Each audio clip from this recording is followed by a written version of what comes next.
Hey now, how is everybody doing? Welcome to Red Alert Diaries with Tanya E. Hood. I am Tanya E. Hood, a wife, a mother, and an entrepreneur.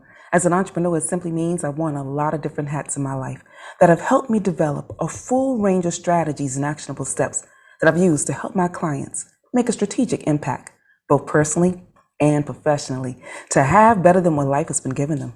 Red Alert Diaries is based on the life lessons from my premier book, Red Alert. Is He the One? The Pocket Guide to Finding the Love of Your Life. And if you read my book, you already know that I got married at 21. And after 11 years of marriage, I found myself going through a divorce, having to raise my 2 sons alone.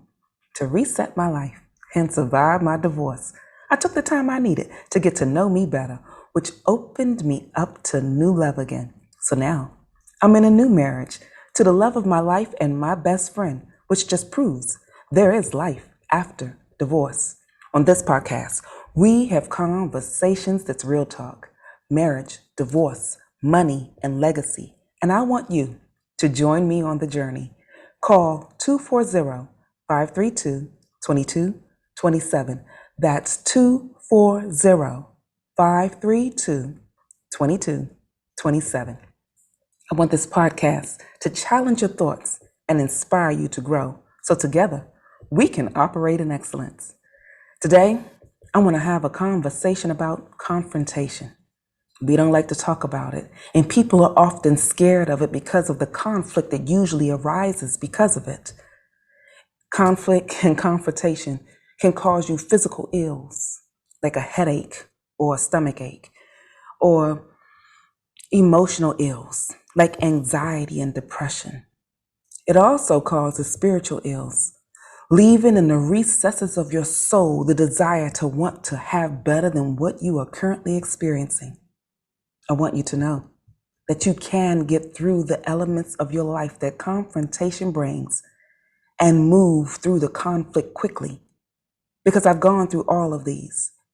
I have gone through the gamut of trying to deal with the emotional woes, overcoming the trauma from my divorce, the financial devastation that it brought, and the emotional and spiritual breakdown. I was that individual that thought that because I was already such a strong person, I could always do multiple things. And I know that people say multitasking is not a thing, but when you have a skill set that allows you to quickly switch between tasks, it feels like multitasking. And I was one of those individuals that can do it well. I could spin 6 plates in the air, help the kids, and do other things as well. But after my divorce, I was devastated.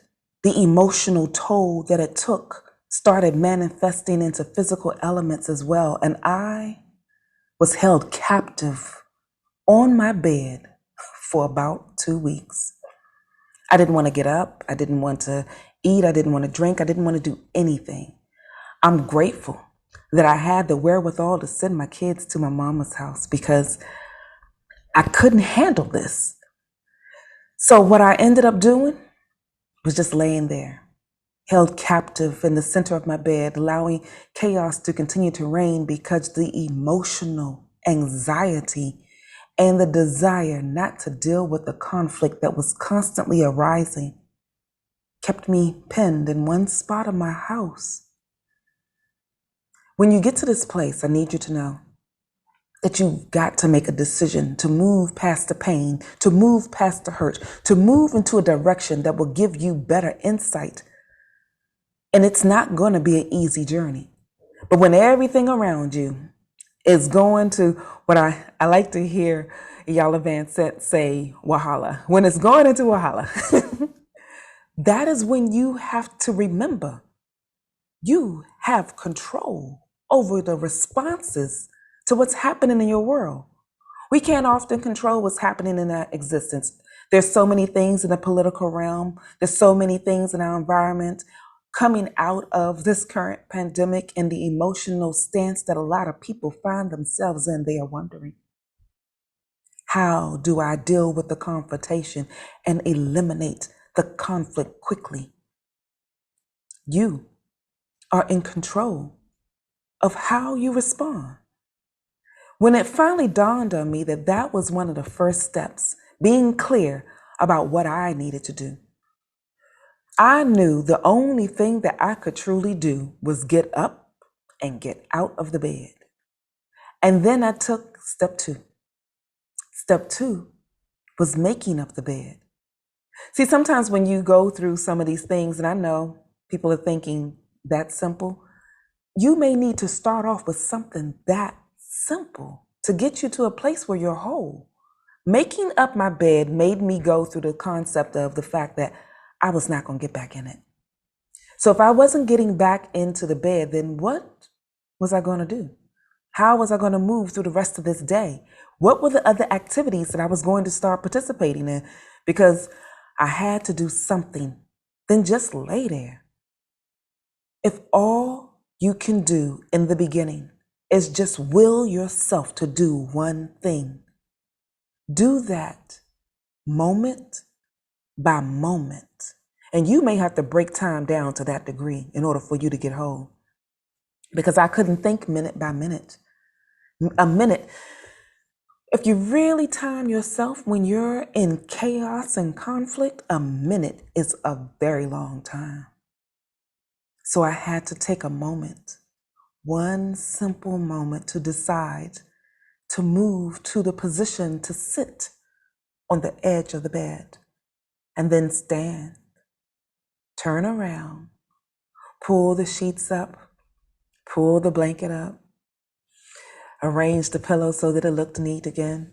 And if I was going to be real fancy, there were days that I decided to put the duvet on the bed and put the fancy pillows over top so that it could be a beautiful array that really let me know you are not welcome to get back inside this bed because it's not messy.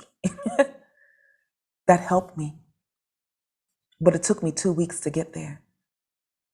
It took me 2 weeks to make the decision, and I want you to know, if it takes you longer than you imagine, because if you're a person like me, the type of individual that everybody calls for support, the type of individual that can create a plan, a strategy, and actionable steps that can get anybody from point A to point B, if you are like me and you find yourself in that position, it will devastate your soul, and you will beat yourself up because you won't think that you're fully functioning.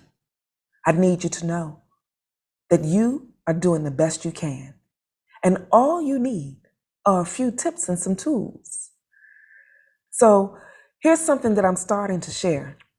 Because as we have been going through this journey with this podcast, y'all, we have been doing this for a year together. I want to thank you so much for being here with me, joining me on the journey, sending in some comments and questions. And I'm hoping for the new season that I get more people to interact and engage and send your questions and your thoughts so that I can answer those along the way as well. Because on our next season, as we move forward, I'm making a deliberate decision to expand how I can support you on the journey.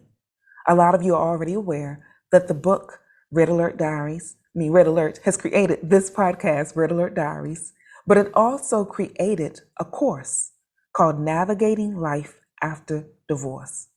For those that have participated in that course, I thank you. I thank you for letting me pour into you the various things that were poured into me so that we can both get to our best possible position. But because I've done that course a couple of times and you have shared with me that you needed a little more support, the thing that I have found that a lot of people are still struggling with and walking through at the end is how to eliminate conflict. And that's because a lot of people aren't investing enough time to truly know what their conflict sequence is. Now, if this is brand new for you, let me give you a little bit of an idea of what I'm talking about. You see, whenever anybody encounters a moment of confrontation, there is something that you automatically do. And I believe there are 3 levels that people walk through when they start entering into conflict. Your first level is you trying to figure out, how do I make certain that the people around me are okay? The situation that I'm dealing with will get resolved and I will be whole in the process. That is your level 1. But as you continue to walk further and deeper into conflict, you will end up at level 2, where you aren't really concerned about if everybody else is going to be okay, because something in your world is going to tell you that I have to be safe. And in order for me to get safe, maybe if I can get the environment that I'm in whole, I will get whole. I need you to know that as you go deeper, you start filtering your thought process. And for some individuals, you find yourself at level 3. It's survival of the fittest. It is just about me. I'm not concerned about the environment. I'm not concerned about the people. If I make it out okay, then things will be better in my world. But you may not be really mindful of what you're doing or clear about the transitions from one level to the next. My desire moving forward is to give you insight about what your conflict levels look like and what things look like when things go well. Because if you don't have a foundation of what it looks like when things are going well, it's kind of difficult to get an idea of where you're going when things are in conflict, because you will be on automatic. I need you to stop living your life on automatic. It is time to be clear about what it is you're doing, and if you need tools to get through those possible moments, tongue-tied today, then I want to help you get there. Because I realized that it was the tools and the strategies that I was given that helped me create actionable steps to get to my breakthrough. I remember another moment when I was going through a panic attack on top of having an asthma attack. Now, before my divorce, I had my asthma managed. I hadn't had an asthma attack in years, and I wasn't going through that chaos anymore. But the emotional turmoil created a physical debilitation that sparked a past issue that I thought I'd already overcome. I had a clear handle of. I knew what to do in that moment. But when you are in breakdown on multiple levels, you often forget some of the basics. So you need tools and strategies to get you to your best position. So I've learned those. And now I'm going to open up a new course called Eliminating Conflict Quickly.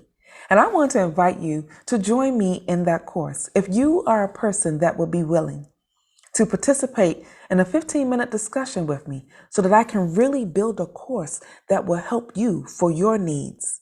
I already know the strategies that will work, but if I'm not tapping into the specific need that you have, it's not going to be as useful as it can be. You can get support, but I want to make certain that I pull into that course more things that will be a better support system to you. So if you're interested in joining me and participating in it, call 240-532-2227. That way I can add you as part of the people that will be supporting the market research so that I can do better with building a course that can be the greatest support system. Because coming out of COVID and all the other things that people have been experiencing in life, it's been difficult. But there is a way out. There is a way through. And I want to help you get there. And so, for today, if you don't remember anything else I've shared, here's the one thing I want you to know. You can defeat the elements in your life that are causing you chaos and confrontation. That conflict, there's a solution. And all you need is some tools to get there. So if you're on Clubhouse, I want you to know that today we will not be having our extended discussion. Today is my husband's birthday, and I'll be celebrating with him. But I wanted to make certain I give you a little something that you can work with until we speak next time. In the meantime, this is Tanya E. Hood, walking in my purpose, and I want you to do the same.